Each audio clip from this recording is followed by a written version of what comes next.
Bonjour et merci d'être là si nombreux pour ce beau moment. C'est un artiste unique, un homme nombreux. Il a vécu 1000 vies, incarné un nombre incroyable de personnages, tourné près de 70 films, joué un nombre incalculable de soirs au théâtre, lu quasiment tous les livres, rencontré les plus grands auteurs. Donc, vouloir faire le tour de sa personnalité en 1 heure, c'est un peu une gageure. Mais en même temps, ce dont on est sûr, c'est que 1 heure avec lui, c'est pas 1 heure de tranquillité, c'est plutôt 1 heure de passion, de curiosité, de plaisir partagé. Juste avant de faire entrer Fabrice Lucchini sur scène, on a décidé, en voyant le film de montage qu'a réalisé Patrick Fabre hier soir pour l'ouverture du festival, de vous rafraîchir la mémoire et de vous le montrer, parce que c'est un bon petit résumé de la personne qu'on va accueillir tout à l'heure. Donc, place aux images maintenant.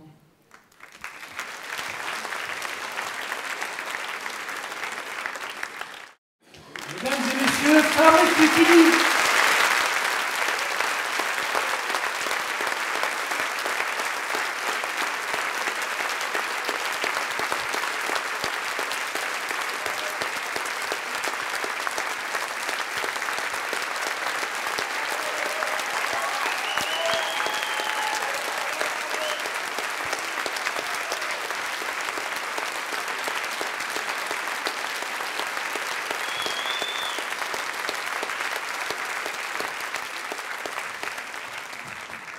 Infiniment.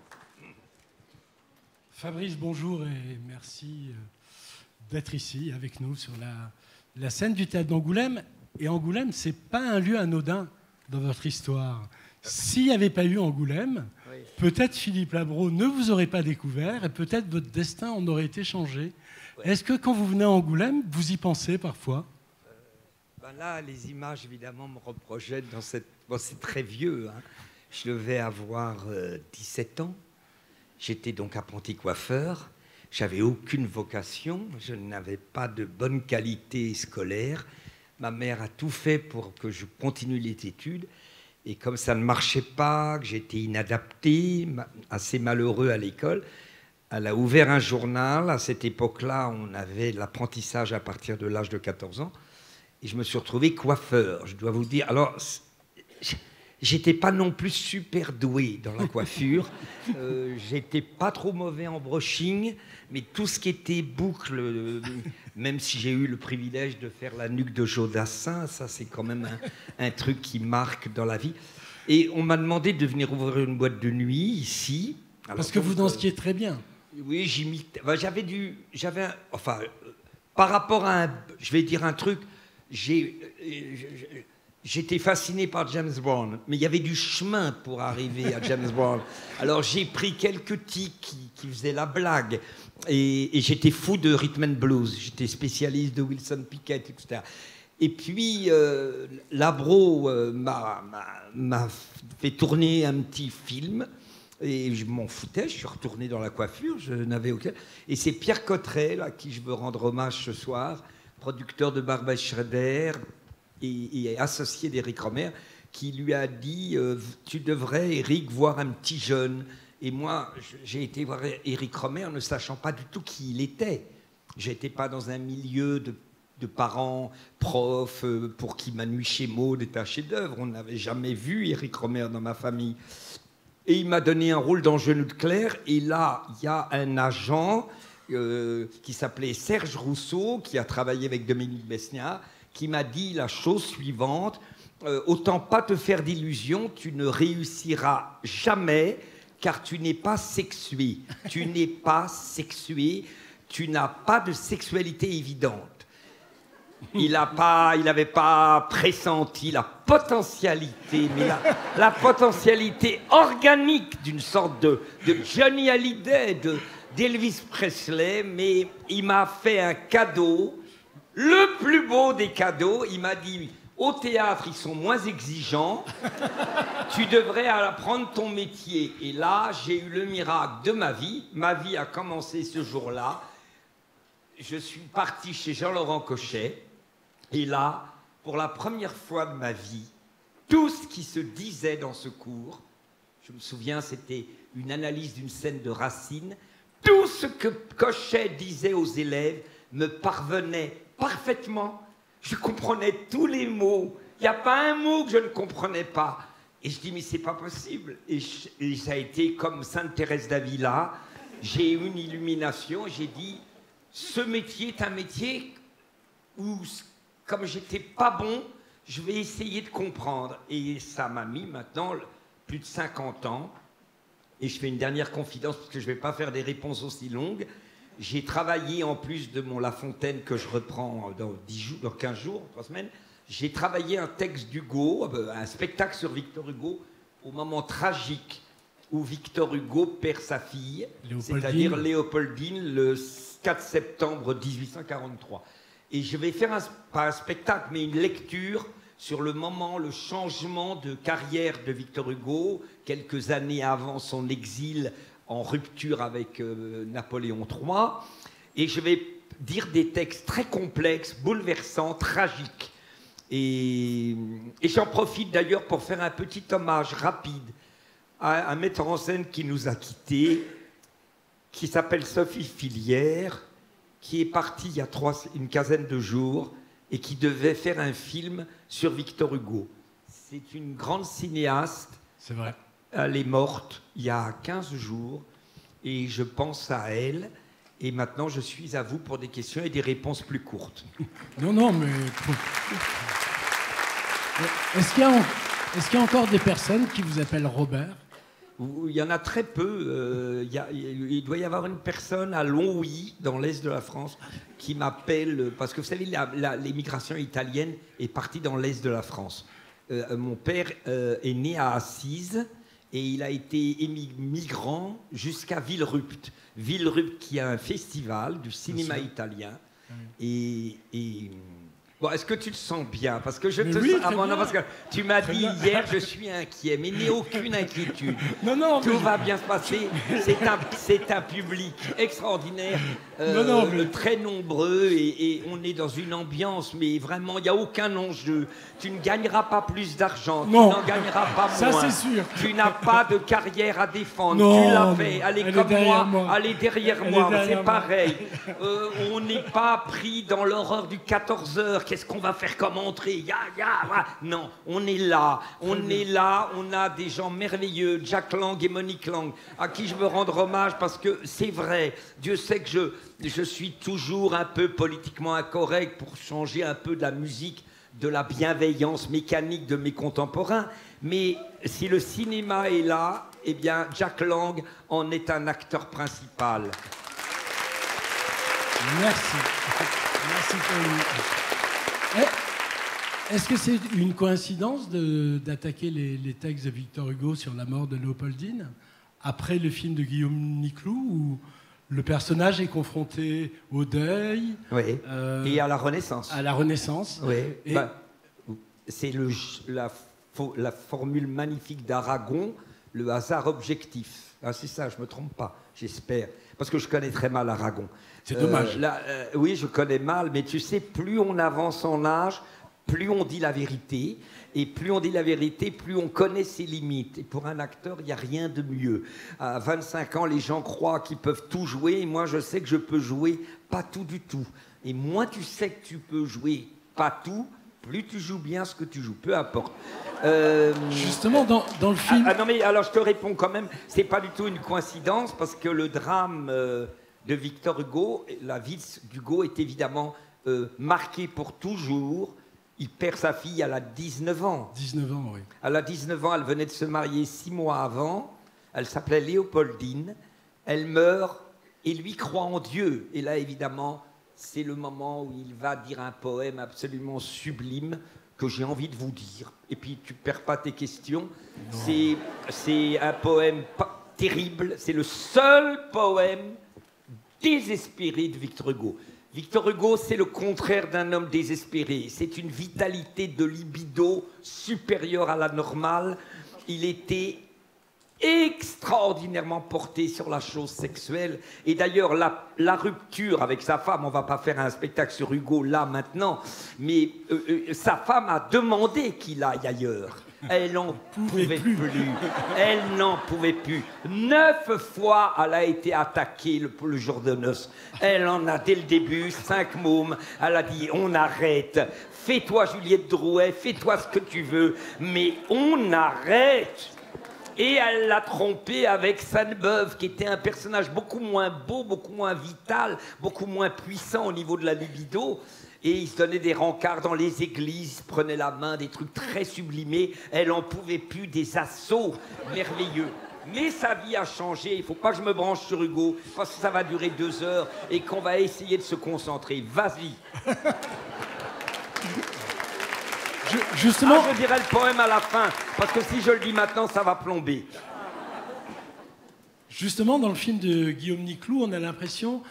moi, j'ai eu le sentiment que tu avais atteint le conseil que t'a donné Michel Bouquet lors de votre première rencontre sur le film de Pierre Zucca, Vincent Milane dans un pré, de Vincent Milane simplement. Il faut que tu deviennes un homme normal. On a l'impression que dans le film de Guillaume Niclou, tu as atteint ce point-là d'un homme normal qui affronte le deuil, qui affronte la résilience. Et qui va vers la vie. Et qui va vers la vie, ouais. et qui surtout, se laisse aller à ses émotions, comme si pour toi, le temps était maintenant venu d'ouvrir cette porte-là aussi, que tu n'as pas beaucoup ouverte jusqu'à maintenant. Ben, oui, là, ça devient... Oui, tout de suite, j'ai un côté pudique, et il a réussi à me faire jouer quelque chose où les mots ne sont pas présents, mais ça ne parle pas apparemment et ça n'arrête pas de parler. C'est-à-dire que mon personnage ne parle pas, mais tous ses gestes, tous ses yeux n'arrêtent pas de parler. Les mots, c'est une défense, surtout quand on est... Tu sais, Sartre disait, si j'avais été beau comme Delon, je n'aurais pas écrit L'être et le néant. Il faut que vous méditiez ça. Jean-Paul Sartre. Il a vraiment dit comme Delon. Ah, il a textuellement dit... Tout anticommuniste est un salaud. Ça, oui. Hein, mais... On a préféré avoir tort avec Raymond Aron, ou plutôt raison, tu connais la dialectique. Oui. Mais bon, Raymond Aron était un personnage moins génial, mais quand même qui s'est historiquement peut-être un peu... trompé. Mais peut-être un peu moins trompé, mais là, c'est pas mon domaine. Je suis un autodidacte. Mais il a textuellement dit... Je n'aurais jamais écrit L'être et le néant, que personne n'a lu dans la salle. Peut-être Jacques Lang, parce qu'il a fait des études, mais nous, on ne l'a pas lu. Et s'il avait été beau comme Delon... Quand tu es beau comme Delon, tu as moins à ramer. Moi, si j'avais été très sexy, Serge Rousseau m'aurait pas dit « t'es pas sexué ». Et j'aurais pas essayé de faire le malin. Et donc, ce film est important pour moi parce que... il y a une phrase essentielle, puisqu'on est dans une masterclass. C'est la plus belle phrase qui a été écrite par Jouvet. Tu ne seras jamais que le comédien de l'homme que tu es. Tu ne seras jamais que le comédien de l'homme que tu es. Ça veut dire que la technique, c'est essentiel. Ça veut dire que se confronter aux textes les plus complexes, c'est essentiel. Qu'un comédien, ça n'est pas qu'une nature qu'on chope dans la rue, que Dominique savait faire, des natures merveilleuses. Ils ont fait les 60% du chemin. Il y a des gens qui ont le talent inné, ils ont besoin de rien apprendre. Mais si tu ne travailles pas, si tu ne comprends pas chaque soir devant 800 personnes, que ton travail technique est essentiel, non parce que sinon, t'as beau avoir la plus belle des natures, si tu ne connais pas ta respiration, si tu ne connais pas ton corps, si tu ne connais pas la pensée de l'auteur, et si tu n'as pas cette responsabilité immense que tu as donnée, comme dirait Jouvet, tu as pris une responsabilité gigantesque face aux hommes, face à Dieu, tu veux être comédien, dit Jouvet. Pour être comédien, il faut d'abord se montrer. C'est d'abord un plaisir de vanité pure et de présomption téméraire. Il dure parfois jusqu'à la mort. Mais si un jour tu t'aperçois de ça, tu comprendras que pour être un grand comédien, il faut se dépersonnaliser. Il faut devenir complètement normal. Alors, qu'est-ce que c'est être normal? C'est enlever tout pittoresque. Et la situation du personnage de Niclou, il perd son fils, et tout d'un coup, il va naître parce qu'il sait qu'il y a un enfant qui a été mis en action quelque part en Belgique. Alors ce rôle-là, je ne sais pas comment ça se fait, pourquoi j'ai dit oui. Je ne sais pas, je ne sais jamais ce que je fais exactement. Mais c'est la première fois, enfin c'est une des premières fois. Oui, parce qu'il y a eu l'Hermine. Où on vous voit, oui, oui. Il y a eu Alice et le maire, Alice le et le maire. socialiste déprimé. Mais non, là, mais tu te rappelles, c'était là, très c'est bon, pas ça. juste la dépression, c'est que vous ouvrez la porte aux émotions quand même. Ben, Alors que jusqu'à présent, il y avait ouais. justement le. Ouais. Ben, il y avait la discrète, il y avait Romer, personnage un peu marivaudien qui veulent formuler. Je me rappelle quand je draguais les premières jeunes femmes, au début, elles disaient « Mais tu passes ton temps à analyser ». C'est vrai, j'avais un défaut. Après le premier acte sexuel, j'analysais ce qui s'était passé. Je disais oui, ça a été intéressant parce qu'il y a eu un effroi. C'était déjà du travail, en fait. Oui, je travaillais déjà. Je disais oui, il y a eu un effroi et en même temps, il y a eu un abandon vers 16h15 qui s'est transformé en un rejet vers 19h15. Et elle me disait mais tu vis ou tu penses? Je disais mais j'arrive pas à vivre, je ne peux que penser. Et comme je vous ai dit qu'il faut penser sa sensation, ça m'a aidé. Betty Davis disait que la plupart des acteurs qui étaient devenus acteurs, c'est parce qu'ils ne se supportaient pas eux-mêmes. Oui. Vous, on a l'impression que c'est l'inverse. C'est que vous êtes devenus acteurs pour mieux vous trouver. Là, tu frappes fort, là. Ah, là, tu frappes, il faut que je reçoive, là. Là, c'est un coup, c'est Mac Teuser qui a... Attends, là... Attention, tu vas loin, Jean-Pierre. Tu vas loin... On va essayer de répondre. Peux-tu me la redire? Donc, Betty Davis disait que la plupart des acteurs qui sont acteurs, c'est parce qu'ils ne se supportaient pas eux-mêmes. Et avec toi, on a l'impression que c'est l'inverse, c'est que le métier d'acteur te permet à toi de trouver finalement qui tu es. Oui. Alors, malheureusement, la phrase est parfaite. Si tu es en confort avec toi-même, si tu n'es pas détraqué, tu n'es pas acteur. Un mec qui est assez harmonisé, qui n'est pas en dépendance de l'amour de l'autre. Parce que, revenons à des thèmes archaïques. Qu'est-ce que c'est être acteur? C'est oser dire aux gens, arrêtez de parler et regardez-moi. C'est ça, hein. Si on ose dire la vérité, ils peuvent toujours prendre des positions intellectuelles. Oui, je suis acteur parce que je cherche. Non, il n'y a rien de tout ça. Tu es acteur parce que tu vas être aimé. Tu as la folie de penser que ton ego est intéressant. Ça, c'est le début. Il ne faut pas en rester là. Parce que si c'est à 70 ans, tu entres sur scène en disant « Aimez-moi, aimez-moi, aimez-moi », tu es un ringard. Tu es un énorme ringard. Il faut savoir ne pas être aimé. Et ça, les 48 ans d'analyse m'ont un petit peu aidé. Pas beaucoup, mais un peu. Alors, la première phrase, c'est sûr que si on se supporte et si on s'aime, on n'est pas acteur. Maintenant, est-ce que je me suis trouvé? Je vais te répondre honnêtement, pas tellement. Pas tellement. Ça va aussi mal qu'avant. Ça va aussi mal qu'avant.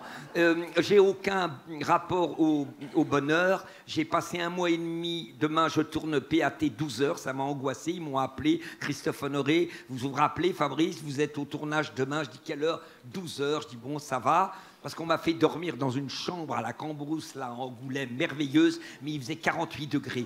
Et j'étais ahuri, et le mec m'a dit, je ne mettrai jamais de clim. Je dis, oui, c'est une option, mais on va crever. Alors, mon épouse, après une décision radicale, elle a ouvert la fenêtre à côté. Parce que comme je suis insomniaque, elle ne dort pas dans la même chambre. Et il y avait des moustiques, des centaines de moustiques. Et mes chiennes étaient attaquées par des moustiques. C'est ça, Angoulême. C'est ça, Angoulême. On a 48 degrés de moyenne, mais il y a une telle vitalité. Il y a des centaines de gens qui viennent voir le film, les films, La Petite hier, et c'est extraordinaire. Mais je ne sais pas si je reviens, je vais peut-être prendre l'option Mercure. Ça, c'est possible. Parce que Mercure, c'est Mercure. On peut tout dire de Mercure, mais Mercure, il y a la clim. Dominique Segal m'a dit, je ne te suis pas à la campagne. J'ai dit, tu te dérobes, Dominique? Il m'a dit oui. J'ai mon monsieur qui m'emmène en voiture, qui m'emmène dans toutes mes tournées, monsieur Eric. Il m'a dit, je ne vous suis pas à la campagne. Je vais gagner Mercure. C'est Mercure qui a gagné. Et nous, avec Emmanuel, mon épouse, on est restés à la Cambrousse. C'était merveilleux. Il faisait 50 degrés vers 2h du matin. C'était magnifique. À toi, Jean-Pierre. Bravo, merci. Comment puis-je enchaîner avec des questions sérieuses? Parce qu'on devrait essayer d'être sérieux quand même. Parce que c'est un truc très sérieux. Tu parlais de Delon, enfin Sartre parlait de Delon, tu as tourné avec lui, et tu es quasiment le seul avec lui à faire une vraie différence entre acteur et comédien. Alors allez pas de moi, et ça tombe très bien ta question, parce que ça va nous faire monter un peu en gamme, et on va sortir des anecdotes. La grande définition, comme toujours, il faut revenir au plus grand homme de théâtre de tous les temps, c'est-à-dire Louis Jouvet, d'une part parce que acteur génial, metteur en scène de génie, qui a réactualisé, si le mot veut dire quelque chose, qui a réactualisé les problématiques de Molière, c'est lui, avec Copeau, avec Pitoëff, mais Jouvet est un personnage central, unique. Jouvet dit, qu'est-ce qu'un acteur, qu'est-ce qu'un comédien? Pour Jouvet, la définition est fabuleuse. Un comédien, un acteur est quelqu'un qui témoigne de lui-même. Ça veut dire, c'est déjà formidable d'être un acteur. Tu témoignes de toi-même. Lino Ventura est un acteur de génie. Lino Ventura, j'allais dire Gabin, mais Lino Ventura, c'est très symptomatique. Voilà, c'est un acteur de génie, avec en plus la capacité de savoir jouer du Audiard. Ils ne sont pas nombreux, il y en a 4-5 qui savent jouer le Audiard. Qu'est-ce que c'est jouer le Audiard? C'est jamais jouer le fleuri du texte, c'est ne pas jouer le texte pour que le texte surgisse encore plus. Savoir jouer du Audiard, il n'y a que Gabin qui savait le faire, Ventura et évidemment Blier. Un comédien, c'est pas du tout un acteur. Un comédien, c'est un être qui y a un côté chrétien dans le mot comédien. Il ne veut pas affirmer son moi. Le comédien se hisse à l'altitude où vit le personnage écrit par un certain Corneille, ou par un certain Racine, ou même par un certain Molière, et qui, au lieu de témoigner de lui-même, comme un Guitry que j'adore, va devenir transparent, va se désincarner, pour ne plus être Alceste. Je vais te faire la preuve. Alceste, joué par un acteur. Il va faire « Je suis en colère, je déteste mon copain Philinte ». Alors ça va donner « Qu'est-ce donc qu'avez-vous »« Laissez-moi, je vous prie !» Mais encore, dites-moi quelle bizarrerie. « Laissez-moi là, vous dis-je » Ça, c'est l'acteur. Qu'est-ce que va faire le comédien? Il va essayer de savoir que la colère de Alceste n'est pas sa colère, que c'est réduire Alceste de mettre la colère d'Alceste à sa propre petite colère psychologique. Donc il va simplement entendre son meilleur ami lui dire « Qu'est-ce qu'il y a encore? Qu'est-ce que j'ai fait ?» Qui veut dire, ça s'appelle le sous-texte, « Qu'est-ce donc? Qu'avez-vous » Premier mot de Filin. Et il répond « Laissez-moi, je vous prie » qui veut dire en réalité « Merde ». Laissez-moi, je vous prie. Mais encore, dites-moi, ce serait trop long à vous expliquer. Mais je crois que c'est pas mauvais ce que j'ai dit. Un acteur témoigne de lui-même, un comédien se hisse à l'altitude. Et je terminerai par...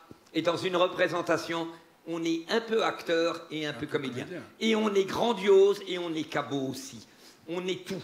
Dans une représentation de 2h15, ce qui est embarrassant, c'est quand on n'est qu'acteur. Et que pendant 2h15, on s'enivre de son moi. On s'enivre. Car notre métier est un paradoxe incroyable. Nous y allons pour être au centre, et nous devons pratiquer le décentrage pour que le public sorte avec des informations sur Hamlet, sur Alceste ou sur le bourgeois gentilhomme. Nous prenons ce métier, c'est la phrase merveilleuse du Jouvet, tout commence par le faux pour arriver au vrai, tout commence par le brillant pour arriver à l'intérieur. C'est un métier étonnant. Ce qui nous emmène à ce métier, c'est la plus grande des vanités, c'est la plus grande des infantéismes, le plus grand archaïsme d'enfant, je veux moi. Et ce qui fera de toi un acteur, c'est quand tu seras dépossédé de cette obsession de ton moi pour essayer d'être le témoin de gens plus grands que toi, d'auteurs plus prodigieux que toi. Quand je vais... Je ne suis pas un exemple, je vous ai cité ce poème, je vais le dire maintenant, parce que c'est le moment, parce que tu ne peux pas être acteur sur le poème.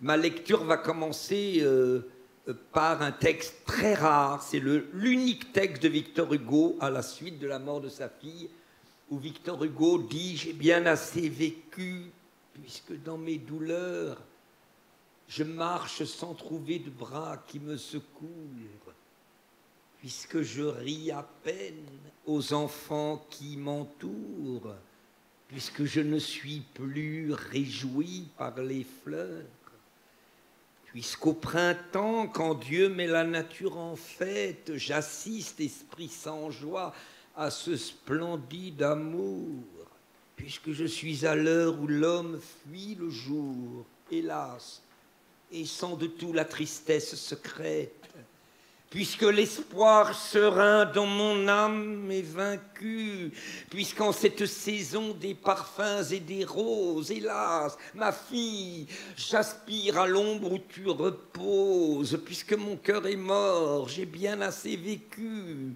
Je n'ai pas refusé ma tâche sur la terre, mon sillon, le voilà, ma gerbe, la voici. J'ai vécu souriant, toujours plus adouci, debout mais incliné du côté du mystère. C'était la phrase préférée de Sophie Filière. Debout mais incliné du côté du mystère. J'ai fait ce que j'ai pu. J'ai servi, j'ai veillé, et j'ai vu bien souvent qu'on riait de ma peine. Je me suis étonné d'être un objet de haine, ayant beaucoup souffert et beaucoup travaillé. Dans ce bagne terrestre où ne pousse aucune aile, sans me plaindre, saignant et tombant sur les mains, morne, épuisé, raillé par les forçats humains, j'ai porté mon chaînon de la chaîne éternelle. Maintenant, mon regard ne s'ouvre qu'à demi.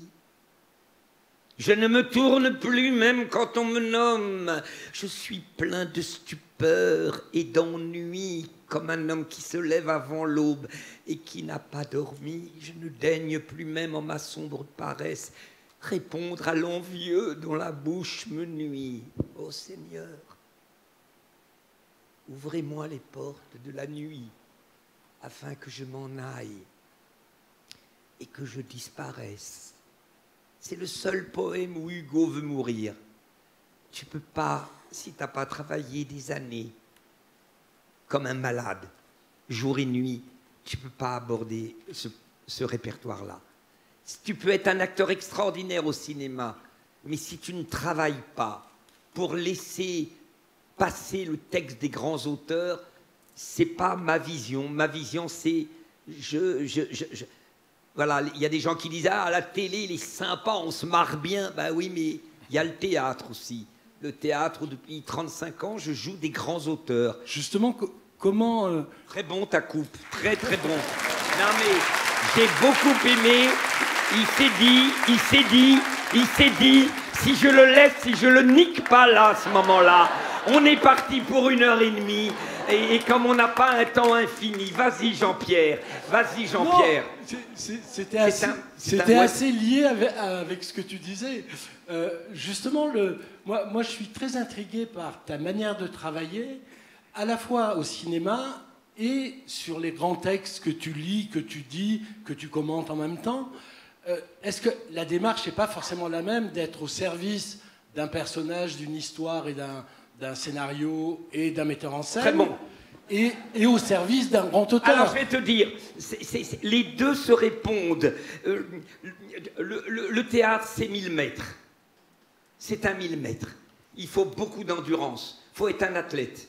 Il faut avoir une santé physique énorme.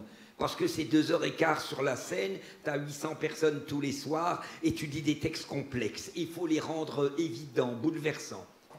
Et ce qui est merveilleux, c'est que ça développe un muscle, ton muscle respiratoire, ce qu'on appelle le périnée, ton périnée. Il n'y a pas que les femmes qui ont un périnée. Nous avons un périnée, c'est dans un endroit précis qui fait que tu pars du périnée pour partir sur une phrase. Le périnée. Je ne savais pas que j'avais un périnée, mais j'aime beaucoup ce mot, le périnée. Et le périnée, ça te donne... et quand tu arrives au cinéma, le cinéma, faut arrêter, faut somnoler, faut arrêter de vouloir. Faut arrêter d'être l'être de la scène. Faut plus être qu'abandon. Le rien, c'est l'âme. Elle va venir, la caméra. Ne va pas vers elle. Tu as tendu tes muscles pour la scène. Détends tes muscles pour le film. Le film t'en fera toujours trop si tu fais quelque chose. Ne fais rien. Tombe dans ton creux. Tombe dans ton rien. Mais ton rien est passionnant. Un jour, je vais vous citer une actrice, j'ai pas le droit de dire son nom. J'avais un petit flirt avec elle. Très, pas très passager, comment on peut dire. Très pas conséquent.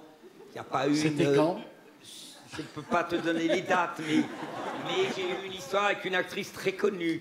Et c'était pas la violence, tu vois, d'un homme à la Hugo, moi, tu sais, très modeste, consommateur, très modeste. Pardon, je t'ai Oui, non, coupé. mais je repense. Et figurez-vous que nous avons eu une petite histoire. Et puis j'ai dormi chez elle. Et le matin, j'étais un peu hébété. Et elle m'a dit une phrase étonnante. Elle m'a dit, tu sais, quand tu nous fais rire, ben, on est cliente. Mais quand tu fais rien le matin et que tu as l'air perdu, tu es encore plus craquant. C'est pas pour parler de moi, je te dis pas que je suis craquant le matin. À mon avis, j'y suis pas craquant du tout. Je suis un paquet de déprimes. Je sais pas comment mon épouse arrive à me supporter, mais ce qu'elle veut dire par là, c'est que quand on est adulte, quand on est mûr, on sait que c'est pas dans les efforts qu'on fait pour être aimé qu'on est aimable. Et bien le cinéma, c'est ça. Arrêtez de faire l'effort que demande la salle. Parce que la salle, il faut projeter derrière la rampe. Le cinéma, il n'y a pas de rampe. Donc, le muscle que tu as développé en travaillant Molière, en travaillant La Fontaine, en travaillant les grands écrivains du XVIIe siècle qui élargissent ta cage thyrosique, qui élargissent ta capacité respiratoire, eh bien, au moment où on dit moteur, demain, j'ai une scène. Je peux te la dire? Bien sûr. Comme ça, je la répète, ça me fait gagner du temps. Demain, je veux bien jouer Catherine Deneuve. Avec plaisir. Alors, demain, c'est bien un film avec Catherine Deneuve. Oui, je tourne je vois quelqu'un qui part et ça me perturbe complètement. Non mais c'est vrai, ça part jamais au théâtre à Paris. Mais il faut dire qu'ils ont raqué tellement cher qu'ils en veulent pour leur pognon. Non mais j'ai une scène où Chiara Mastroianni en a marre qu'on lui dise « tu devrais plus être Marcello que Catherine ». Dans d'autres films, on lui dit « tu devrais être plus Catherine que Marcello ». Et Christophe Honoré a décidé de faire un film sur Chiara Mastroianni, car il se pose une question que je trouve passionnante. Comment on fait quand on est Chiara Mastroianni, que son papa s'appelle Marcello Mastroianni, et que sa maman s'appelle Catherine Deneuve. Comment on fait? Comment on fait? Ça, c'est une question différente des questions de la France insoumise, mais c'est une question intéressante.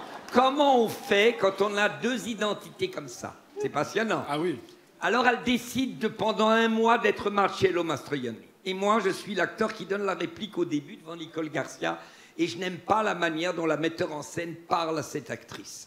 Et je vais devenir son meilleur ami. Mais tu joues pas ton propre rôle. Si, je m'appelle Fabrice Lucchini. Ah oui? Ah, complètement. Ah oui? Oui, je suis payé très modestement parce que... Dans le film ou dans la réalité? Dans le film. Dans la réalité. Ah bah non, mais ils n'ont pas une thune. C'est un film marginal. Bon, c'est pas produit par François Cros. Alors, qu'a produit La Petite. Alors donc, je vais lui dire demain, vers 15h, je commence à midi, mais il y a des scènes pas intéressantes.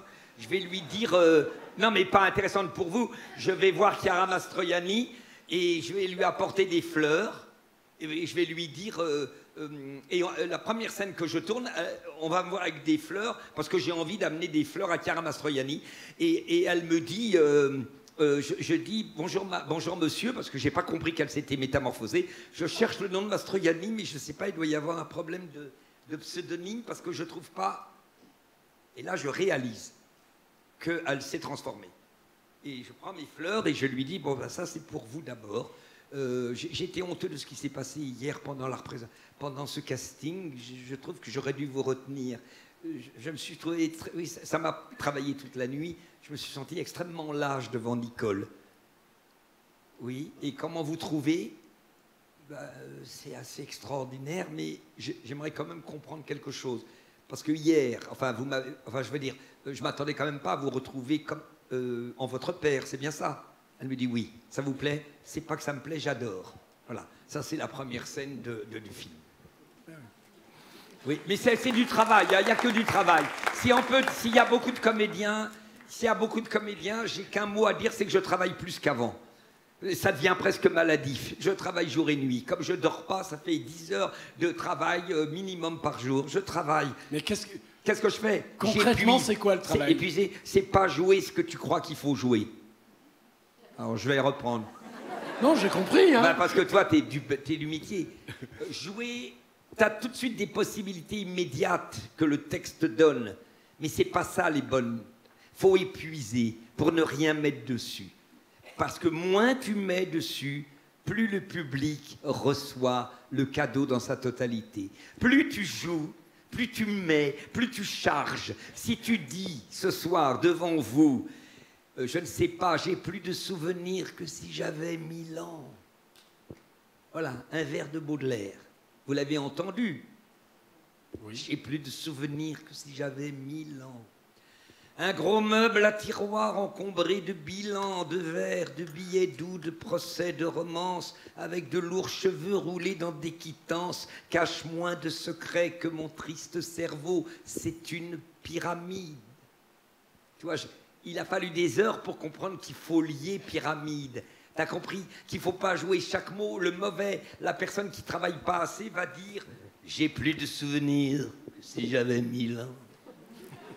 Un gros meuble à tiroir encombré de bilans, de verres, de billets doux, de procès, de romances. Avec de cheveux roulés dans des quittances, cache moins de secrets que mon triste cerveau. C'est une pyramide. Un immense caveau. Non, il faut s'empêcher de jouer ce qui vient tout de suite. Il faut répéter, pour que les mots de Baudelaire ne deviennent pas tes mots, mais que tu aies tellement confiance en eux, que tu comprends tellement intérieurement leur rythme, que les textes de Molière ou de Baudelaire, c'est comme des fleuves. Il y a des moments où ils coulent comme dans le Rhin, avec une violence énorme. Puis par moments, c'est des ruisseaux qui prennent du temps. Et un acteur est le décrypteur de ces rythmes. Et si tu ne travailles pas, tu ne peux pas le découvrir. Je rends hommage aussi à Philippe Leguet, qui a eu la patience de me prendre dans mon plus gros succès. C'est là où je suis un homme du paradoxe. Je parle de Baudelaire, mais je parle des femmes du 6e étage, 2,4 millions. C'est quand même intéressant à formuler. Justement, Philippe Leguet, il t'a fait jouer Alceste au cinéma. Ah oui, ça c'est formidable. On sait à quel point ta passion pour le misanthrope et pour Molière et pour Alceste. Ce qui est étonnant, c'est que tu l'aies jamais joué au théâtre. Oui. Est-ce que c'est parce que tu voudrais pas le partager? Non. Même si le mec qui dit j'adore partager, il faut s'en méfier. Non, mais ou comme si c'était un rêve. Non, c'est que qu'on a envie de poursuivre et pas de réaliser. Alors, je pense. Bon, Deleuze, le grand philosophe, disait qu'il y a quelque chose. La convention d'une pièce normale, structurée avec premier acte, deuxième acte, troisième acte, je suis moins sûr que l'époque, et c'est peut-être ça l'explication du fait que j'ai beaucoup de chance avec mes travaux, qui sont plutôt des fragments. C'est compliqué de mettre en scène dans le théâtre privé un misanthrope. Et comme je suis obsessionnel, ça fait 40 ans que je suis sur les 4 premières phrases. Donc évidemment, s'il me faut 40 ans pour les 4 autres prochaines phrases, ça va être vers 276 ans que j'attaquerai la fin du premier acte. Mais non, je pense que je suis obsédé. Et j'ai un mot à dire là-dessus, parce que la vraie question que pose Philinte à Alceste, faut-il mentir ou faut-il dire la vérité? comme un couillon, Alceste dit oui, il faut dire la vérité. Imagine que toi, tu aies une opinion moyenne à mon égard. Imagine que tu dises, c'est une merde infâme, on m'a demandé de l'interviewer. Il n'y a plus de société possible. Donc tu vas faire semblant de me trouver pas mal. Et ce qui n'est pas le cas, parce que je sens qu'il y a une affection. On a connu une époque où tu étais un peu... Tu rayonnais financièrement, rappelle-toi. Tu rayonnais, tu étais le directeur de studio de première. Tu as dû gagner énormément d'argent. On sait qu'il y a des avoirs en Suisse, on est au courant. Et on ne te juge pas. On ne te juge pas. On t'adore. Et moi, et c'est marrant parce que pour moi, tu as été quelqu'un, je me disais, mais est-ce qu'il m'aime bien? Ça, c'est une vraie question que j'avais. À l'époque de première et de studio, je n'étais pas un acteur préféré encore. Ah, quand même, un peu. Je commençais, t'es gentil. Un peu aussi. On a défendu les nuits de la alors, 85. Voilà. Avec l'immense Pascal Augier. Voilà. Et j'ai croisé sa maman. Non, puis même après, assez régulièrement quand même. Bon, d'accord, je suis très content. Non, parce que c'est vrai, les gens disent on n'en a rien à foutre des critiques. Oui, dans l'absolu, oui. Tu connais la phrase merveilleuse de Guitry. Quand on croise le visage du critique qui vous a dit du mal de vous la veille, en voyant son visage, on est vengé. Mais c'est pas vrai, malheureusement. C'est pas vrai. C'est pas vrai. Mais ça fait du bien de voir les têtes des gens qui... Par exemple, il y a un gars qui a descendu complètement le film merveilleux d'Ozon, Mon crime. Eh ben, ça te renseigne de voir pourquoi il aime pas ça. François Ozon, il faudrait que je lui rende hommage aussi.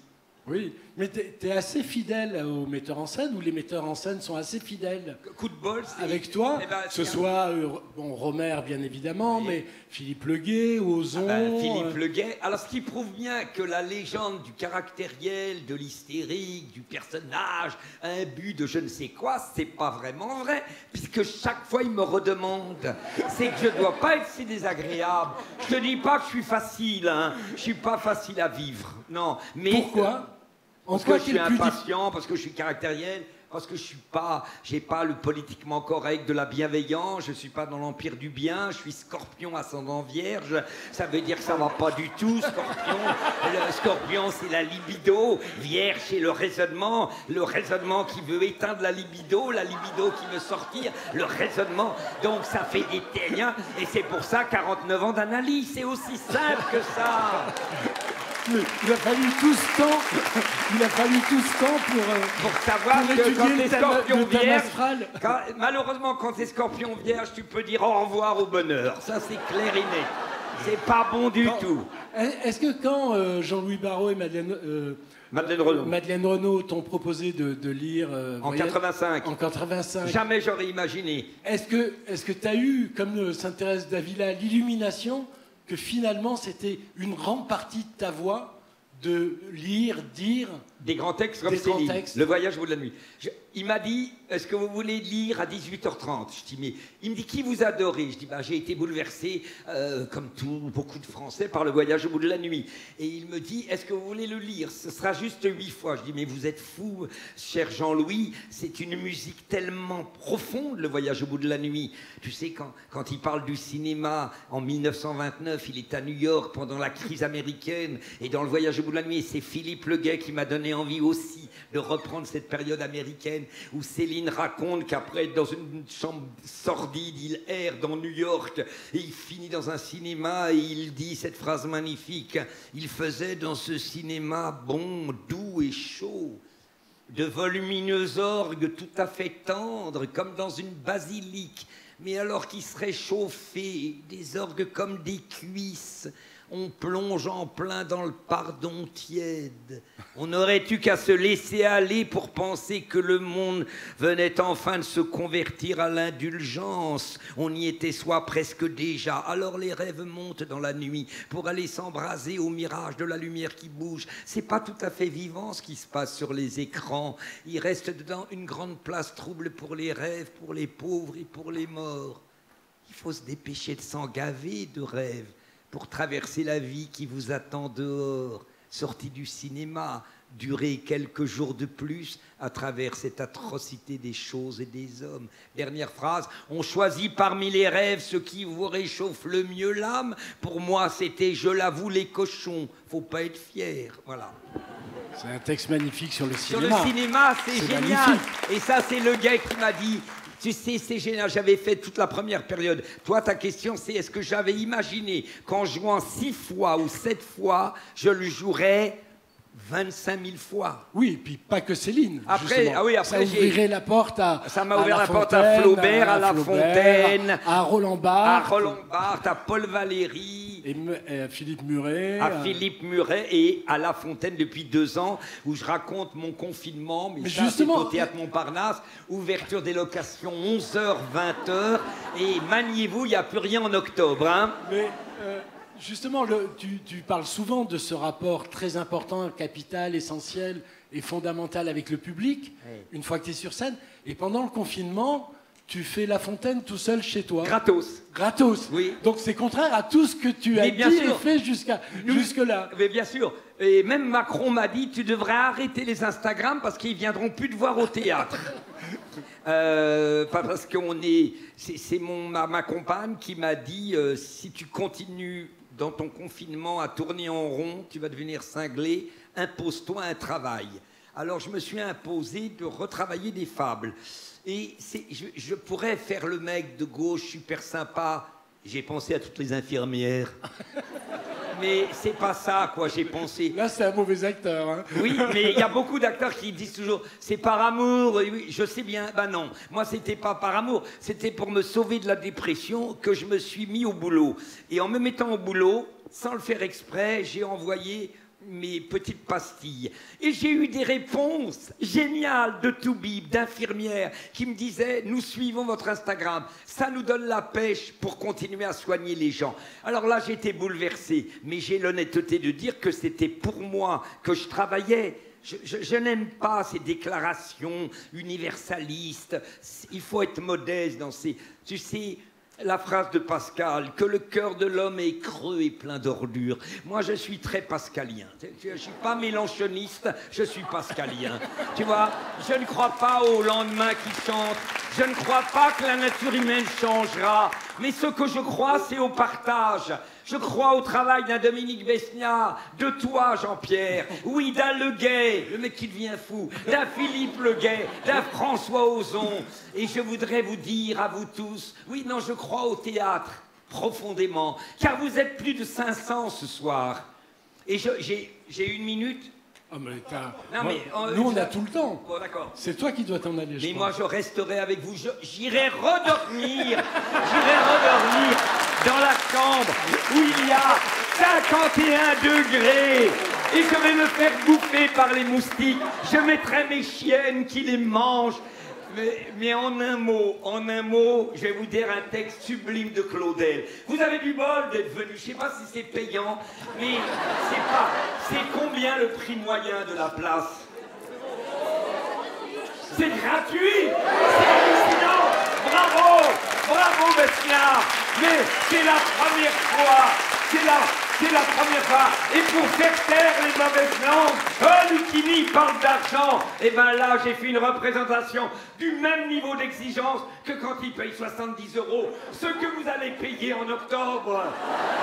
Alors, je voudrais vous dire un texte que Jouvet met par-dessus tout. C'est le texte de Claudel dans l'Échange. Le théâtre, vous ne savez pas ce que c'est. Il y a la scène et il y a la salle. Tout est enclos, les gens viennent là le soir. Et ils sont assis par rangées, les uns derrière les autres, regardant. Et qu'est-ce qu'ils regardent? Qu'est-ce qu'ils regardent puisque tout est fermé? Ils regardent le rideau de la scène et ce qu'il y a derrière quand il est levé. Et il arrive quelque chose sur la scène comme si c'était vrai. Et moi, je les regarde, et je vois des centaines de visages blancs. Les hommes s'ennuient, comme dit Pascal. Et ne sachant pas quand est-ce qu'ils vont mourir, ils viennent au théâtre pour se divertir. Et ils nous regardent, et ils pleurent, et ils rient. Ils ont les mains posées sur les genoux. et ils veulent que ça continue. Et moi, je les regarde, je sais qu'il y a dans la salle un caissier qui sait que demain, on vérifiera ses comptes, une femme adultère, on verra, et ça, et il nous regarde, il nous écoute comme s'il dormait. C'est une des plus belles définitions du théâtre. Ça, je crois au théâtre, je crois au silence que vous avez produit, je crois au miracle que ce que vous êtes en train de produire. Car derrière l'apparence de moi, avec Jean-Pierre, c'est vous qui avez été les patrons de la soirée. J'ai fait semblant d'être l'animateur avec Jean-Pierre, mais c'est vous les acteurs. Vous êtes 550 et vous avez joué, non pas en me regardant ou en regardant Jean-Pierre. Vous avez joué, car votre corps, votre cœur, votre cerveau a été irrigué différemment, parce que vous avez entendu des mots. Il n'y a pas de cabotinage quand on arrive à cet état-là. Cet état-là, c'est de la spiritualité. Il n'y a que ça auquel je crois. 700 âmes, 600 âmes, quelle que soit leur idéologie, qui ne s'engueulent pas, qui ne font pas j'aime, j'aime pas. 700 âmes qui sont prêtes à comprendre les nuances de la vie, la tragédie de la vie, peut-être le bonheur de la vie. Partager l'inquiétude d'un Blaise Pascal, partager l'atrocité de ce qui est arrivé à Hugo, partager le deuil en nous abandonnant comme Sophie Filière l'a fait. Voilà ce qui fait une civilisation humaine. Cette civilisation, c'est le théâtre qui donne sa dimension. Parce que c'est ce théâtre qui fait que nous sommes fraternels. Fraternels parce que nous sommes unis, unis dans le verbe, unis dans la langue. Cette langue française menacée, menacée constamment par des phrases comme « bel été », menacée par « prenez soin de vous ». Mais si je veux pas prendre soin de moi, merde! Menacée quand on demande à un monsieur qui sert dans les cafés un diabolomante et qu'il te répond « pas de souci ». C'est pas français. Ça, y a pas de souci à avoir face à un diabolomante. Les soucis, c'est quand vous pouvez pas finir les fins de mois. Mais qui se prend pour Mélenchon? Les fins de mois où la France insoumise avec Cartenens va résoudre les problèmes. On écrasera les riches comme Lavoignat. On ira prendre le pognon qu'il a mis en Suisse. Et la vie sera un Éden. Les hommes s'aimeront. Allez, termine. Putain, vous voyez que c'est pas l'argent qui me motive. Je vais rien gagner là aujourd'hui. Mais nous beaucoup. Bah, c'est parce que Terzieff a dit que c'était ma vie. Ma vie est au service en réalité. Mon hystérie est au service des êtres humains. C'est bizarre de dire ça. J'ai un ego énorme et en même temps je passe mon temps à témoigner des paroles de gens mieux que moi. Non, mais ce qui est très fort, c'est d'être autant pessimiste que ce que tu dis que tu es, et en même temps de donner autant de bonheur aux gens. Ah ça c'est un... Oh putain. Ah ouais, mais je pense que là c'est fort. Putain, je regrette pas d'être venu. Et ben parce qu'il y a certains pessimistes comme Sioran par exemple qui te donnent plus la pêche que des optimistes. Tu sais, il y a certaines émissions de variété où tout le monde est de bonne humeur. Moi, ça me plonge dans un état de dépression. Alors qu'il y a des émissions sur France Culture qui te prennent le chou et finalement, tu sors, t'es de bonne humeur.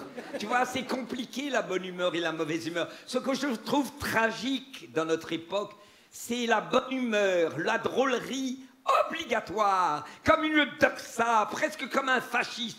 Faut qu'on se marre, machine à blague, chaque phrase c'est une blague, chaque phrase c'est... Il y a des gens dans les émissions de télé, comme on appelle ça, tu sais, Laurent Baffy, les gens... Les gens qui font rire, les chauffeurs de salle. Oui, non, mais tu sais, les snipers, c'est extraordinaire. Les snipers, on n'est pas de cette génération-là, mais c'est marrant, il y a des snipers, tu vois. Léa Salamé, par exemple... Le nom sniper, c'est quand même étrange. C'est très étrange. Alors, j'ai connu ça du temps de Ruquier avec Ardisson. Et même, il a du talent. Ardisson. Ardisson a du talent. Pas une gentille personne, mais il a du talent. Non, il n'est pas gentil. Il n'est pas gentil, mais il a du talent. Il a du talent. Il a du talent. C'est même un des meilleurs qui ont fait ce genre d'émission. Ça avait de la gueule, rive droite, rive gauche, main de minuit. Non, ça avait de la gueule, lunettes noires, tout ça. Mais c'est un temps que les moins de 20 ans ne peuvent pas connaître. Et Laurent Baffy, je me souviens très bien, mais au moins il était face à face. Maintenant, le sniper, il est dans la salle avec les gens. C'est pas grave, mais comme si la société française ne pouvait plus se passer d'une déconnade. 1 minute de sérieux, allez, 3 minutes de déconnade. Même dans les émissions politiques, j'étais impressionné. Il y a des mecs qui arrivaient, parler de choses importantes, un peu rasoir. Parce que parler des problèmes concrets des Français, c'est pas hyper exaltant. Tu peux pas faire un spectacle au théâtre Montparnasse sur le pouvoir d'achat. C'est très intéressant, parce que les gens souffrent. Mais 2h30 sur le pouvoir d'achat, les gens se barrent. D'abord, ils ne peuvent pas payer l'entrée, donc c'est terrible. Donc, c'est pas des sujets qui peuvent être du théâtre, à part le théâtre subventionné, où là, il a la possibilité de faire des sujets passionnants. Je ne dis pas que le pouvoir d'achat n'est pas un problème important, mais quand les hommes politiques venaient parler de ces pouvoirs d'achat, eh ben, tout de suite, il y a un humoriste qui débarque. Comme si les Français, on leur fait croire qu'ils ne peuvent plus atteindre. Et ce que vous avez vécu, ce que vous avez donné aujourd'hui, qui est vraiment un des moments vraiment forts pour moi, c'est d'abord d'avoir vu La Petite, qui est pour moi un vrai film bouleversant, et de nous avoir accordé autant d'amour, autant de présence, autant de chaleur. Je voulais vous remercier. C'est à toi de terminer maintenant. Bon. La parole est à toi. Merci en tout cas. Franchement, on aurait pu faire... on pourrait faire un marathon en fait. Que ça demande comme travail, quelle est la différence entre Rimbaud et Hugo, entre Hugo et Baudelaire, oui, on pourrait faire des 25 heures de suite. En tout cas, merci Jean-Pierre. Et juste une dernière question, Homère et Shakespeare, ça te tente pas? Là, tu frappes très fort, mais c'est drôle que tu me dis ça, parce que dans ma lecture que je vais faire sur Victor Hugo, il y a un magnifique texte d'Hugo pendant son exil sur Shakespeare, qui commence par... Ah non, il y a un grand texte sur Shakespeare dans lequel il dresse le portrait de Beethoven. Et Hugo dit, en parlant de Beethoven, « Ce sourd entendait l'infini ». Voilà. Ça commence comme ça, et c'est comme ça qu'on va se dire au revoir. Bravo, allumez la salle. Merci Fabrice. C'était un bonheur d'être avec toi encore. Vous avez été extraordinaire. Oh, mais il y en avait là-haut aussi, putain, merde. Les enfants du paradis.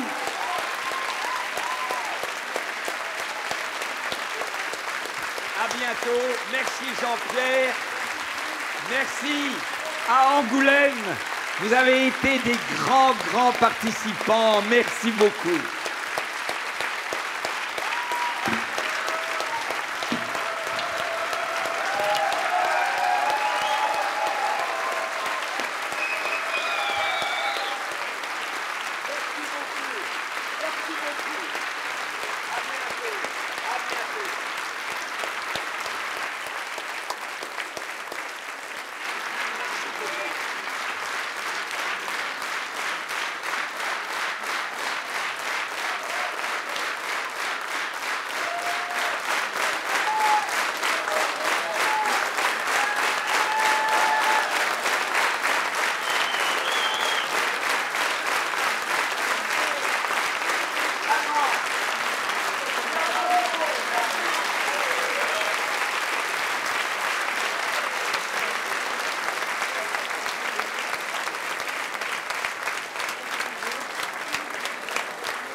Mais vous avez mesuré la joie que vous nous avez procurée.